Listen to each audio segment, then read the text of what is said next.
देखिए, वायलेंस तो इलेक्शन में होता है, इसमें कोई शक नहीं है।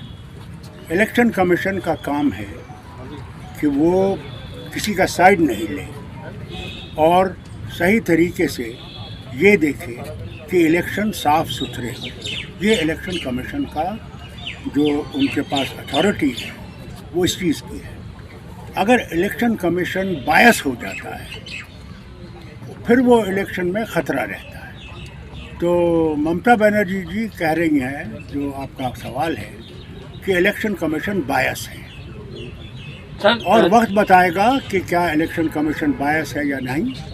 जैसे जैसे इलेक्शन चलेगा उसके बाद पता लगेगा क्या है। सर, किसानों का मसला कैसे देख रहे हैं कि किसानों का मसला लंबा होता जा रहा है, केंद्र सरकार इस तरफ जा रही है? मैं आपको बताऊंगा, कई मसले लंबे हो जाते हैं मगर किसानों का मसला सही है।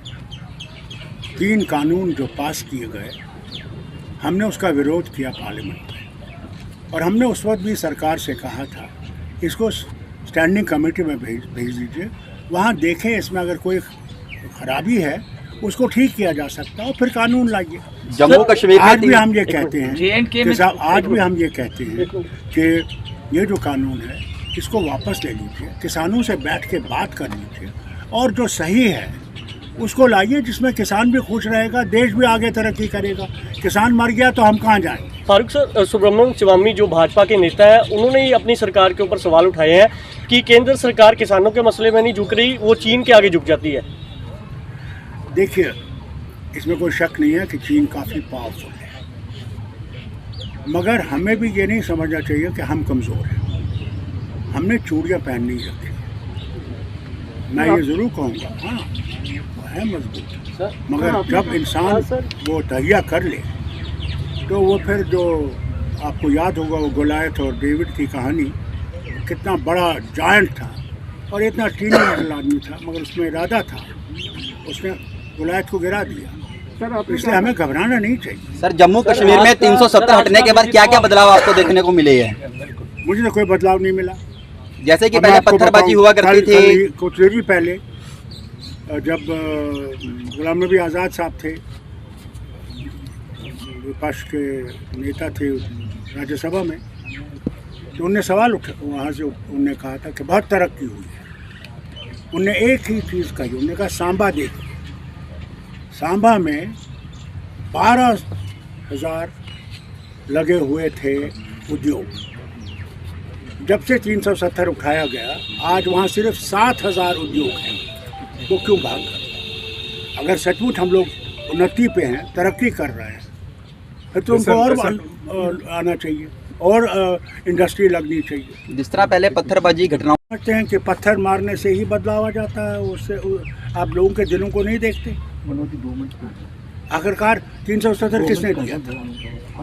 हम लोग मुसलमान रियासत थे, हम लोग पाकिस्तान जा सकते थे या नहीं जा सकते थे, मगर वहाँ एक मर्द मुजाहिद था जिसका नाम शेर कश्मीर शेख मोहम्मद अब्दुल्ला था।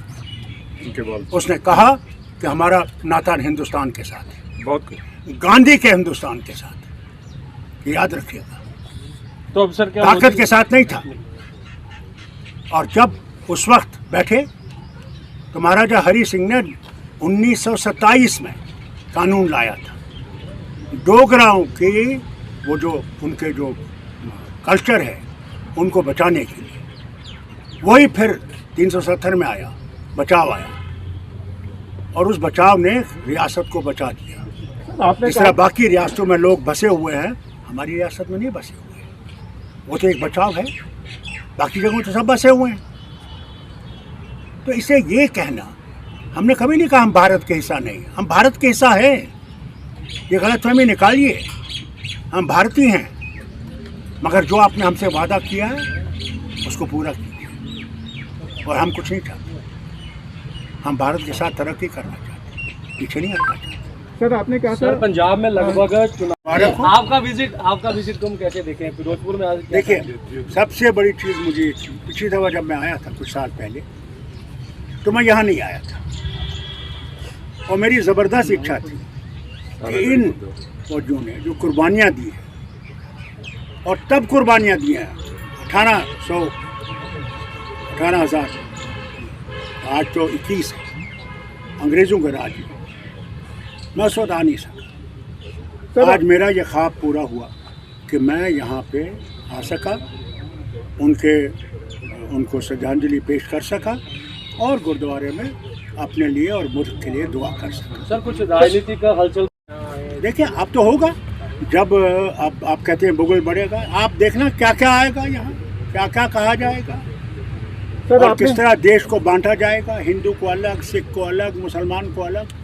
सर आपको भी ये लिखना चाहिए, हर इलेक्शन ने हमें बांटा है, इलेक्शन ने हमें मजबूत नहीं किया है। सर मोदी गवर्नमेंट क्या हमें कभी धर्म का इस्तेमाल नहीं करना चाहिए, धर्म का इस्तेमाल गलत है, क्योंकि कोई धर्म बुरा नहीं है, वो हिंदू हो, सिख हो, मुसलमान हो, क्रिश्चियन हो, कोई धर्म नहीं है खराब नहीं है। इंसान खराब है, धर्म खराब नहीं है।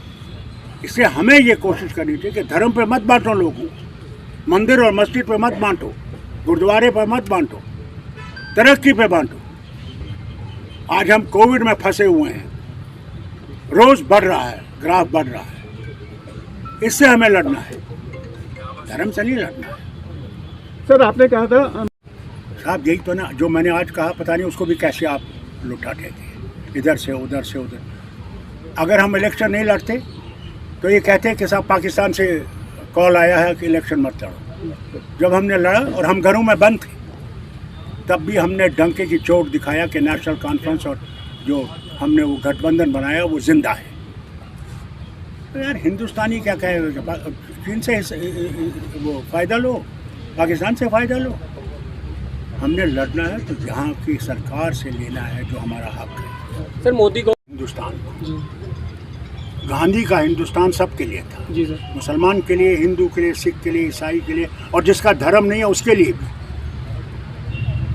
ये हिंदुस्तान वही रहेगा। मोदी का हिंदुस्तान जो है वो एक छलावा है जनाब, इलेक्शन का ढोंग है। इलेक्शन में हमने वोट लेने हैं, इसलिए धर्म पे बांट रहे हैं, मगर ये नहीं देखते हैं कि देश का बेड़ा गर्क उसी से होगा। देश दुनिया ਦੀਆਂ ਤਾਜ਼ਾ ਖਬਰਾਂ ਦੇ ਲਈ ਹੁਣੇ ਪਲੇ ਸਟੋਰ ਤੋਂ ਡਾਊਨਲੋਡ ਕਰੋ ਪੰਜਾਬ ਦੀ ਆਵਾਜ਼ ਅਜੀਤ ਨਿਊਜ਼ ਐਪ। ਹੁਣ ਤੁਹਾਡਾ ਆਪਣਾ ਅਜੀਤ ਹਰ ਸੋਸ਼ਲ ਮੀਡੀਆ ਪਲੇਟਫਾਰਮ ਦੇ ਉੱਤੇ ਉਪਲਬਧ ਹੈ। ਫੇਸਬੁੱਕ ਦੇ ਉੱਤੇ ਹੁਣੇ ਲਾਈਕ ਤੇ ਫੋਲੋ ਕਰੋ ਅਜੀਤ ਦਾ ਅਫੀਸ਼ੀਅਲ ਪੇਜ ਡੇਲੀ ਅਜੀਤ ਤੇ ਹਾਂ ਨਾਲ ਹੀ ਦੋਸਤਾਂ ਨੂੰ ਪੇਜ ਲਾਈਕ ਕਰਨ ਦੇ ਲਈ ਇਨਵਾਈਟ ਕਰਨਾ ਨਾ ਭੁੱਲਣਾ।